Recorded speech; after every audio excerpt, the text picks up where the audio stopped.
नमस्कार मो channel Bhagavad Gita series रे आपण मानक स्वागत। आज आम भगवत गीता चैप्टर 1 श्लोक नंबर 12 को बुझा जाऊँ। 1919 रे कारगिल युद्ध भारत एवं पाकिस्तान मध्य होता। भारतीय युवसेना माने अभिज्ञ नथिले, कहीं आखि बंद करथिले, कहीं आशा हारिथिले।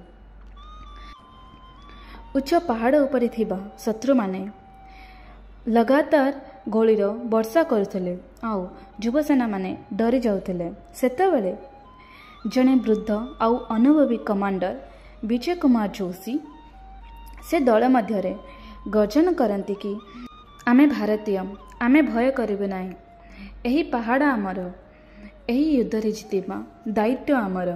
तांकर एही पावरफुल शब्द गुड़िक दलर मनरे शक्ति भरीदेला। भारतीय सैन्य योद्धा माने भय को भूली आग को बढ़िले आ शत्रुकर सामना कले। शत्रु को हराई ये युद्ध जीति नेले। एबे आमे श्लोक को पढ़िबा।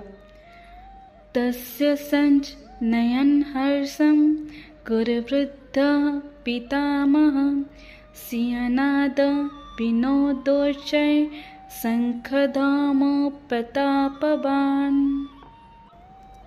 एठी कुआ जाउछि कि युद्ध आरंभ पूर्व भीष्म पितामह बयस वृद्ध थिले, किंतु तांका मनोबल आउ शौर्य रे फुल एनर्जेटिक। से एक सिंह भली गर्जन करी उच्च स्वर रे शंख बजाइले। तांकर एही ध्वनि माने थिला कि I am here, I am ready, let's begin the war. मतलब मु एठारे अछि, मु रेडी, एबे युद्ध चालू कर। समग्र कौरव सेना मध्य कॉन्फिडेंस, स्ट्रेंथ आउ होप र ध्वनि लहरी गला। एही श्लोकरो आमको यह शिक्षा मिले कि एक ट्रू लीडर तांकर वॉइस आउ आत्मबल द्वारा अन्य मानको इंस्पायर करती। Age is just a number, असली इनर पावर होची सबुठ बड़ अस्त्र।